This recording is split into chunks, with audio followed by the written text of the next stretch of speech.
तभी कथावाचक को बढ़िया रहेगा। मैं नहीं भूख लग रही उधर से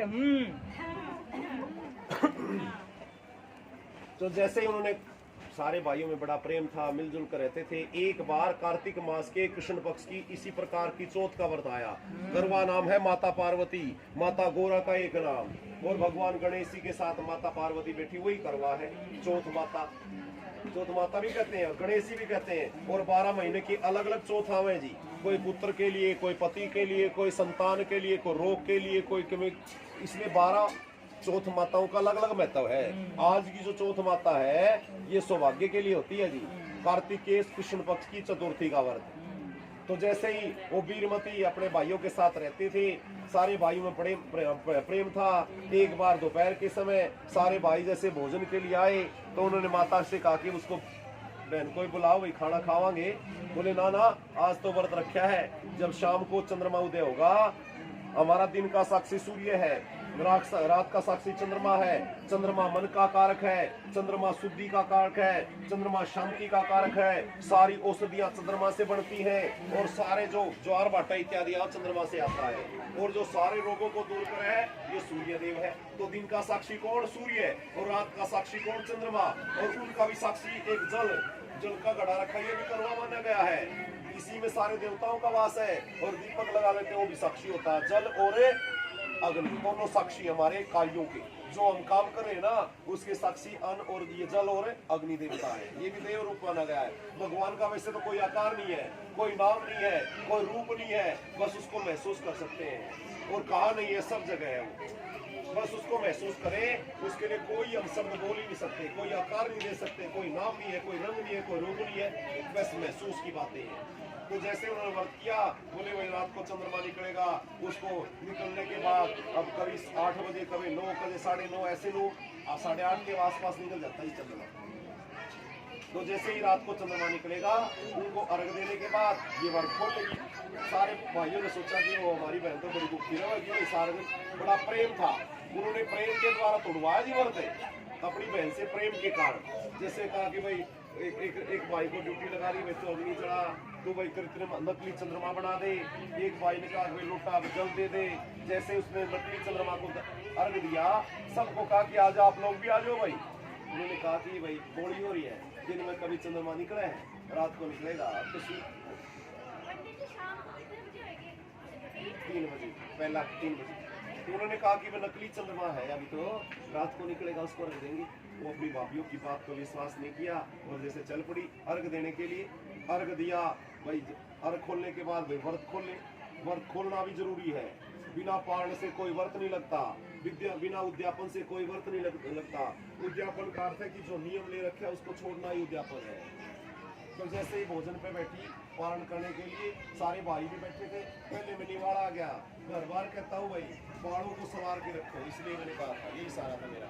और जिसके घर कुत्ता उसके घर तो सारे घर बाढ़, इसलिए ना रखो कुत्ता। कुत्ता होगा तो देवता नहीं आएंगे, असुरों का वास होगा, भैरव का वास होगा, ये शास्त्र है। तो जैसे उन्होंने कहा कि पहाड़ आ गया पहले में, तो दूसरे में कोई कंकर आ गई, इसलिए क्या नियम है, सफाई भी रखो, भोजन को संभाल के बनाओ, रसोई को देख के बनाओ। छुपी हुई रसोई में तो पता नहीं किसी सुगली माताएं बहने हैं कि बना दे, और जो दिखती रहेगी तो चौकन्ना रहेगी, कदे कोई देख ले मेरे को घरवाला। तो रसोई बीच में चूल्हा आया था पहले पूरी विशाल और बीच में चूल्हा, सबको देखकर सारे बैठ के खाए जाते। तो कहने का रसोई भी हमारी दिखने वाली होनी चाहिए। और होटल में भी जाओ तो रसोई दिख है, होटल वाले तो पता नहीं क्या परोस ले आओगे जी, और फिर के बना ले आओगे। तो कहने का भाव है कि रसोई को भी संभाल के, स्वच्छता से, शुद्धि से छोड़ के, और भाई रोटी मक्खी मच्छर से ऐसा बनाओ भोजन तो खाने वाले के अंतरात्माएं प्रसन्न हो जाए, अन्न में प्राण है। तो जैसे दूसरे में कंकर आ गया, तीसरा निवाड़ा तोड़ा तो ससुराल से संदेशा आ गया, बोले पता नहीं भाई आपके जो पति है सख्त बीमार है, शीघ्रता से चलो। वीरमती ने माँ से भाभियों से आज्ञा ली, किसी ने कुछ दे दिया, किसी ने कुछ दे दिया। आज का व्रत अपनी सास और नंदों के लिए होता है, इसलिए सगुण के रूप में सोना दो, पैसे दो, वस्त्र दो, या खाली पैर छू लो, कुछ पैसे दे दो, श्रद्धा से जरूर दीजिएगा अपनी सास को भी और ननद को भी। आज का सगुन थोड़ा बहुत जरूर दो उनको, आपकी जितनी श्रद्धा है। अगर समर्थ हो तो सोना भी दे सकते हो, वस्त्र दे सकते हो, भाई अन्न दे सकते हो, नहीं तो प्रणाम तो कर ही सकते हो, खाली उसमें कुछ भी नहीं देना। पैर तो छू सको, दबा सको, इसको दबाओ, सास की पूरी सेवा करियो। तो जैसे उन्होंने कहा तू भी भाई आएगी तू तो न्यारी दो बैठी अपने बच्चे। तो जैसे उसने कहा कि भाई उनकी सेवा करो, तो जैसे ससुराल जाने लगी भाई रास्ते में जिसका आशीर्वाद लोगे ना उसके हाथ पैर अपने आप बोलेंगे जी, उसकी जीभ अपनी उसकी आत्मा अपने आप आशीर्वाद देगी। मैंने आपके पैर छू लिए, ये जीभ को बोलने के लिए कौन बोलना कहना पड़ेगा भाई तू यो कह दे, अपने आप निकलेगा आशीष। आत्मा सो परमात्मा, उसकी आत्मा से अवश्य ही आशीष निकलती है। इसलिए बड़ों के पैर छुओ, वो सबका आशीर्वाद ले, कोई उसको आशीर्वाद नहीं दे, घर में गया उससे कोई बात भी नहीं करता जी। क्योंकि धीरज धर्म मित्र और नारी आपत्काल प्रत्यचारी, चारों की परखना कब हुआ जब आपत्ति हुआ है। तो जो आपत्ति आती है बहुत सारे हमारे स्वर्ग दूर चले जावे हैं, और जब हम संपन्न हो जावा बिना कहे भी मित्र बन जावा बहुत सारे लोग। भाई हाँ इसके पास चलो भाई, बहन जी के पास, सुमन के पास, ठीक है। अब या कोई रोग हो गया बीमार मेरे लग जाएगा, कोरोना मेरे लग जाएगा, ऐसे थोड़ा लग है, जुकाम मेरे लग जाएगा, ऐसे थोड़ा लग जाएगा। वो लगेगा उसकी सेवा करो। तो जैसे उसने कहा कोई बात नहीं करी, घर वालों ने भी सब ने बोले भाई मेरा पति कहाँ जिसके लिए आई हूँ, बोले वो अर्धमूर्छित अवस्था में पड़ा हुआ है। तो बोले भाई मैं क्या करूँ कैसे जाऊँ। अब बहुत थी बेचारी, कहाँ से किससे पूछूं के उपाय करूँ, मेरे से क्या हो गया है। भाई कोई शानी थी मीना जैसी, बोले तू न्यू कर, तूने कुछ बोल रहा क्या है, कुछ सवामणि है, कोई माता की कढ़ाई है, कोई लेना देना है, कोई पंडित जी की देना है, कोई सास ससुर को देना है, कोई पितरों का है, कोई खेड़ा का है, पता नहीं कितने सारी लाग इस गृहस्थियों में है जी, बहुत सारी लाग लगी हुई है। और दूसरा जी हाँ फिर हम बोल जावा, अब ये जरूरी कौन है, पढ़ा लिखाना वाला, कढ़ाई जरूरी है। बिना गांव की बेचारी माताएं बेटा क्या कहती थी, 5 पतासे पान का बिड़ना ले खेड़ बजाइए सी, उसमें लौंग इलायची सुपारी पान का पत्ता हो पतासे हो बताओ, और वो ही पूजा हम करा, वो अलग थोड़ी है। इसलिए बड़ों के अनुभव अवश्य लीजिएगा थोड़े थोड़े, उनकी जो कढ़ाई है जरूर लीजिएगा थोड़ी थोड़ी, हमारे काम आओगी जिंदगी में। और जीने की कला सिखाओगे, वो हमें जो जीते हैं उसकी कला सिखाते हैं सारे हमारे बुजुर्ग, हमारे जो वर्तमान है हमको। तो जैसे उन्होंने कहा कि भाई अर्धमूर्छित हो, तो उसने कहा कि बहन जी कुछ बोल ले, कुछ कर ले, तेरे से कुछ हो गया। बोले हाँ मेरे तो व्रत भंग हो गया। बोले जिस सौभाग्य के लिए तूने व्रत किया तो उसी का परिणाम है। बोले इसका प्रायश्चित, बोले प्रायश्चित तो ये पूरा करना पड़ेगा, जब तो एक के व्रत में सदे थी अब 14 करने हैं। उसने कहा पूरे साल तक करते रहो।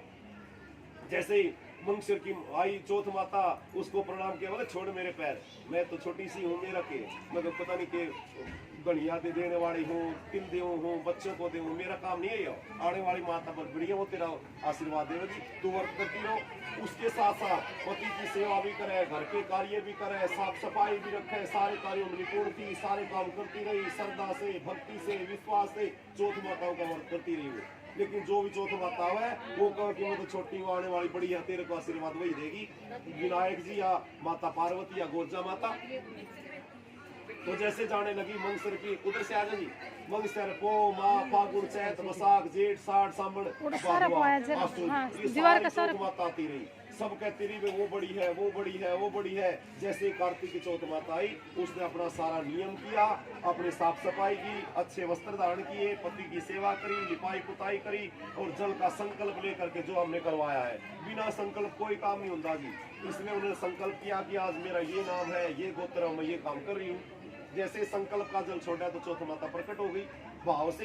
बोले भाई उसके पैर जैसे पड़ी, बोले भाई मेरे किस पैर पड़ा है, तो अपने व्रत को ही भंग करती है, भाइयों की बड़ी प्यारी है, तेरे को तो अपना पेट ही सब कुछ था, एक दिन के लिए व्रत नहीं रखे थे अपने पति के लिए।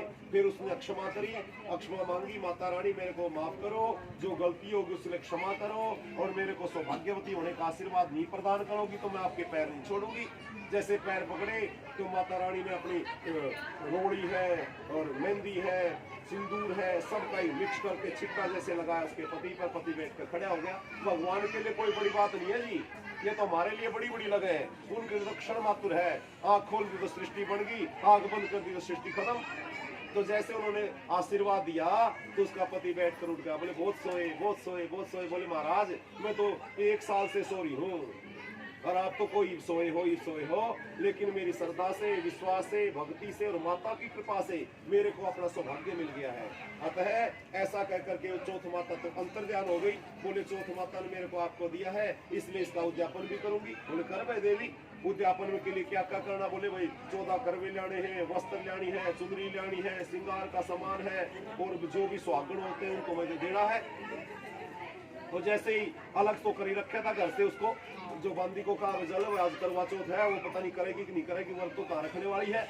जैसे उन्होंने कहा कुछ भोजन बच्चा कुछा देने के लिए भेजा, तो बंदी आती है तो उसके घर में तो चौकी पे बैठे हुए नहा धोकर दोनों पति पत्नी ताश चौपड़ खेल रहे हैं, पंडित जी कथा कर रहे हैं, कहीं पर कीर्तन हो रहा है, कुछ माताएं सिंदरी हुई बैठी हुई है कथा कीर्तन कर रही है। वो तो भागी भागी रानी के पास गई, रानी तेरे तो घर रोने को रही है। बोले अच्छा भाई तू बोली क्यों मारा भाई? बोले ना ना बोली नहीं मारो।